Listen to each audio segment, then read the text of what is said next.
नमस्कार। देश के जल मंत्रियों का पहला अखिल भारतीय सम्मेलन अपने आप में बहुत महत्वपूर्ण है। आज भारत वाटर सिक्योरिटी पर अभूतपूर्व काम कर रहा है, अभूतपूर्व निवेश भी कर रहा है। हमारी संवैधानिक व्यवस्था में पानी का विषय राज्यों के नियंत्रण में आता है। जल संरक्षण के लिए राज्यों के प्रयास देश के सामूहिक लक्ष्यों को प्राप्त करने में बहुत सहायक होंगे।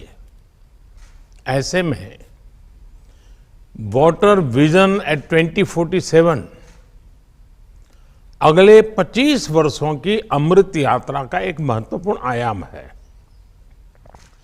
साथियों, इस सम्मेलन में होल ऑफ द गवर्नमेंट और होल ऑफ द कंट्री इसके विजन को सामने रखकर चर्चाएं होना बहुत स्वाभाविक और आवश्यक भी है। होल ऑफ गवर्नमेंट का एक पहलू ये भी है कि सभी सरकारें एक सिस्टम की तरह, एक ऑर्गेनिक एंटिटी की तरह काम करें। राज्यों में भी विभिन्न मंत्रालय जैसे जल मंत्रालय हो, सिंचाई मंत्रालय हो, कृषि मंत्रालय हो, ग्रामीण विकास मंत्रालय हो, पशुपालन का विभाग हो, उसी प्रकार से शहरी विकास मंत्रालय, उसी प्रकार से आपदा प्रबंधन, यानी कि सबके बीच लगातार संपर्क और संवाद और एक क्लैरिटी, विजन, ये होना बहुत आवश्यक है। अगर विभागों को एक दूसरे से जुड़ी जानकारी होगी, उनके पास पूरा डेटा होगा, तो उन्हें अपनी प्लानिंग में भी मदद मिलेगी। साथियों, हमें ये भी समझना होगा कि सरकार के अकेले प्रयास से ही सफलता नहीं आती।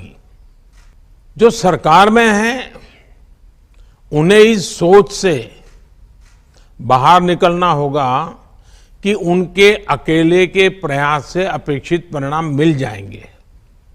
इसलिए जल संरक्षण से जुड़े अभियानों में जनता जनार्दन को, सामाजिक संगठनों को, सिविल सोसाइटी को भी ज्यादा से ज्यादा हमें जोड़ना होगा, साथ लेना होगा। जन भागीदारी का एक और पक्ष है और उसे भी समझना बहुत जरूरी है। कुछ लोग सोचते हैं कि भाई जन भागीदारी यानी लोगों पर ही सारी जिम्मेदारी थोप देना, जन भागीदारी को बढ़ावा देने से सरकार की जिम्मेदारी कम हो जाती है। हकीकत ऐसी नहीं है, जवाबदेही कम नहीं होती। जन भागीदारी का सबसे बड़ा लाभ ये होता है कि जनता जनार्दन को भी ये पता चलता है कि इस अभियान में कितनी मेहनत हो रही है, कितना पैसा लग रहा है, इसके कितने पहलू होते हैं। जब किसी अभियान से जनता जुड़ी रहती है तो उसे कार्य की गंभीरता का पता चलता है,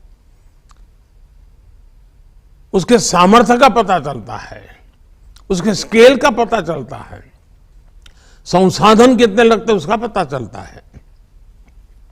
इससे जनता में जब ये सब देखते हैं, इन्वॉल्व होते हैं, तो ये इस प्रकार की योजना हो या अभियान हो, एक सेंस ऑफ ओनरशिप आती है।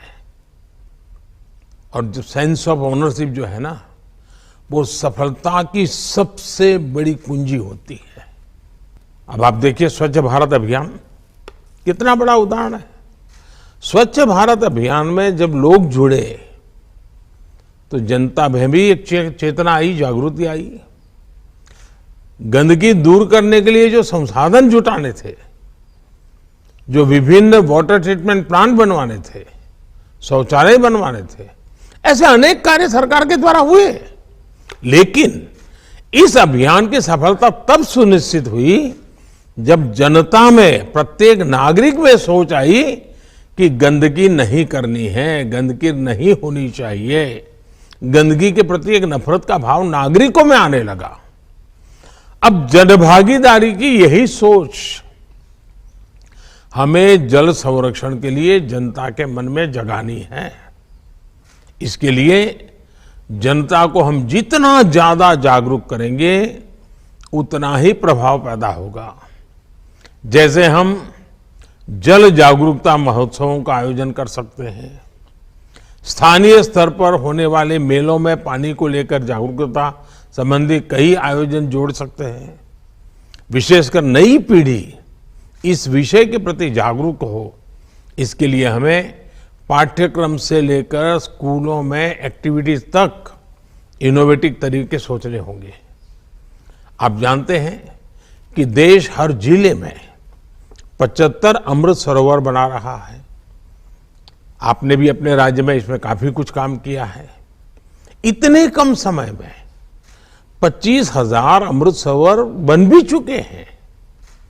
जल संरक्षण की दिशा में पूरे विश्व में अपनी तरह का ये अनोखा अभियान है और ये जन भागीदारी इसमें जुड़ी है। लोग इनिशिएटिव ले रहे हैं, लोग इसमें आगे आ रहे हैं। इनका संरक्षण हो, लोग इनसे जुड़े, हमें इस दिशा में निरंतर प्रयास बढ़ाने होंगे। साथियों, हमें पॉलिसी लेवल पर भी पानी से जुड़ी परेशानियों के समाधान के लिए सरकारी नीतियां और ब्यूरोक्रेटिक प्रक्रियाओं से बाहर आना होगा। हमें प्रॉब्लम्स को पहचानने और उसके सॉल्यूशन को खोजने के लिए टेक्नोलॉजी को, इंडस्ट्री को और खासकर स्टार्टअप्स को साथ जोड़ना होगा। जियो सेंसिंग और जियो मैपिंग जैसी टेक्निकों से हमें इस दिशा में काफी मदद मिल सकती है। साथियों, हर घर तक पानी पहुंचाने के लिए जल जीवन मिशन आपके राज्य का एक बड़ा डेवलपमेंट पैरामीटर हुआ है। कई राज्यों ने इसमें अच्छा काम किया है, कई राज्य इस दिशा में आगे बढ़ रहे हैं। अब हमें यह सुनिश्चित करना है कि एक बार यह व्यवस्था बन गई तो आगे उनकी देखरेख भी उतने ही अच्छे ढंग से चलती है। ग्राम पंचायतें जल जीवन मिशन का नेतृत्व करें और काम पूरा होने के बाद ये सर्टिफाई भी करें कि पर्याप्त और स्वच्छ पानी उपलब्ध हो गया है। हर ग्राम पंचायत मासिक या त्रैमासिक रिपोर्ट भी ऑनलाइन सबमिट कर सकती है कि उसके गांव में कितने घरों में नल से जल आ रहा है। पानी की गुणवत्ता सुनिश्चित करने के लिए समय समय पर वाटर टेस्टिंग की प्रणाली भी विकसित की जानी चाहिए। साथियों, हम सभी जानते हैं कि इंडस्ट्री और खेती दो ऐसे सेक्टर्स हैं जिसमें स्वाभाविक रूप से पानी की आवश्यकता बहुत रहती है। हमें इन दोनों ही सेक्टर से जुड़े लोगों से विशेष अभियान चलाकर उन्हें वाटर सिक्योरिटी के प्रति जागरूक करना हो चाहिए। पानी की उपलब्धता के आधार पर ही क्रॉप डाइवर्सिफिकेशन हो, प्राकृतिक खेती हो, नेचुरल फार्मिंग खेती को बढ़ावा दिया जाए। कई जगह ऐसा देखने में आया है कि जहां प्राकृतिक खेती होती है, नेचुरल फार्मिंग की जा रही है, वहां जल संरक्षण के भी सकारात्मक प्रभाव दिखाई दिया है। साथियों, प्रधानमंत्री कृषि सिंचाई योजना के तहत सभी राज्यों में तेजी से काम हो रहा है। इसके अंतर्गत पर ड्रॉप मोर क्रॉप अभियान की शुरुआत की गई थी। इस स्कीम के तहत देश में अब तक 70 लाख हेक्टेयर से ज्यादा जमीन माइक्रो इरिगेशन के दायरे में लाई जा चुकी है। सभी राज्यों को माइक्रो इरिगेशन को लगातार बढ़ावा देना चाहिए। ये जल संरक्षण के लिए बहुत आवश्यक योजना है। अब डायरेक्ट कैनाल की जगह पाइपलाइन आधारित नई योजनाएं लाई जा रही है। इसको और भी आगे ले जाने की जरूरत है। साथियों, जल संरक्षण के लिए केंद्र ने अटल भूजल संरक्षण योजना की शुरुआत की है। ये एक संवेदनशील अभियान है और इसे उतनी ही संवेदनशीलता से आगे बढ़ाने की जरूरत है। भूजल प्रबंधन के लिए बनाए गए प्राधिकरण सख्ती से इस दिशा में काम करे, ये भी जरूरी है। भूजल रिचार्ज के लिए सभी जिलों में बड़े पैमाने पर वाटरशेड का काम होना जरूरी है और मैं तो चाहूंगा कि मनरेगा में सबसे अधिक काम पानी के लिए करना चाहिए। पहाड़ी क्षेत्रों में स्प्रिंग सेट को पुनर्जीवित करने का कार्यक्रम शुरू किया गया है, इस पर तेजी से काम करना होगा। जल संरक्षण के लिए आपके राज्य में वन क्षेत्रों को बढ़ाना वो भी उतना ही जरूरी है। इसके लिए पर्यावरण मंत्रालय और जल मंत्रालय साथ मिलकर काम करें। लगातार पानी पहुंचाने के लिए जरूरी है कि पानी के सभी स्थानीय स्रोतों के संरक्षण पर भी ध्यान दिया जाए। ग्राम पंचायतें अपने लिए अगले 5 साल का एक्शन प्लान भी बनाएं, पानी को केंद्र में रख करके बनाएं, जिसमें पानी सप्लाई से लेकर स्वच्छता और वेस्ट मैनेजमेंट तक का रोड मैप हो। किस गांव में कितना पानी आवश्यक है और उसके लिए क्या काम हो सकता है, इसके आधार पर कुछ राज्यों में पंचायत स्तर पर वाटर बजट तैयार किया गया है। इसे भी दूसरे राज्यों द्वारा अपनाया जा सकता है। हाल के वर्षों में हमने देखा है कि कैच द रेन अभियान उसने एक आकर्षण तो पैदा किया है, लेकिन सफलता के लिए अभी बहुत कुछ करना जरूरी है। बहुत आवश्यक है कि इस तरह के अभियान राज्य सरकार की रोजमर्रा की गतिविधि का एक सहज स्वभाव बन जाना चाहिए। राज्य सरकार के सालाना अभियान का वो अनिवार्य हिस्सा हो जाना चाहिए और इस तरह के अभियान के लिए बारिश का इंतजार करने के बजाय बारिश से पहले ही सारी प्लानिंग करना बहुत जरूरी है। साथियों, इस बजट में सरकार ने सर्कुलर इकोनॉमी पर बहुत जोर दिया है। जल संरक्षण के क्षेत्र में भी सर्कुलर इकोनॉमी की बड़ी भूमिका है। जब ट्रीटेड वाटर को रीयूज किया जाता है, फ्रेश वाटर को कंजर्व किया जाता है, तो उससे पूरे इकोसिस्टम को बहुत लाभ होता है। इसलिए पानी का ट्रीटमेंट, पानी की रिसाइकलिंग आवश्यक है। राज्यों द्वारा विभिन्न कार्यों में ट्रीटेड वाटर का इस्तेमाल बढ़ाने की योजना और उसमें वेस्ट में से बेस्ट इनकम भी होती है। आपको लोकल नीड्स की मैपिंग करनी होगी, उस हिसाब से योजनाएं बनानी होगी। हमें एक और बात ध्यान रखनी है, हमारी नदियां, हमारी वाटर बॉडीज पूरे वाटर इकोसिस्टम का सबसे अहम हिस्सा होते हैं।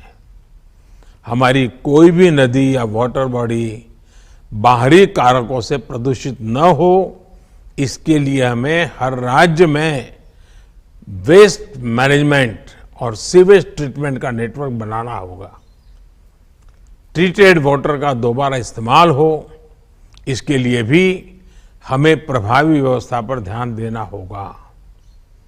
नमामि गंगे मिशन को टेम्पलेट बनाकर बाकी राज्य भी अपने यहां नदियों के संरक्षण और पुनर्जीवन के लिए ऐसे ही अभियान शुरू कर सकते हैं। साथियों, पानी कोलैबोरेशन और कोऑर्डिनेशन का विषय बने, राज्यों के बीच कोऑपरेशन का विषय बने, यह है हम सबकी जिम्मेदारी है। और आप तो देख रहे हैं एक और इशू, अर्बनाइजेशन बहुत तेजी से बढ़ रहा है। बहुत तेजी से हमारी आबादी अर्बनाइजेशन की दिशा में बढ़ने वाली है। अर्बन डेवलपमेंट इतना तेजी से होता है तो पानी के विषय में अभी से सोचना पड़ेगा। सीवेज की व्यवस्था अभी से सोचनी पड़ेगी, सीवेज ट्रीटमेंट की व्यवस्था अभी से सोचनी पड़ेगी।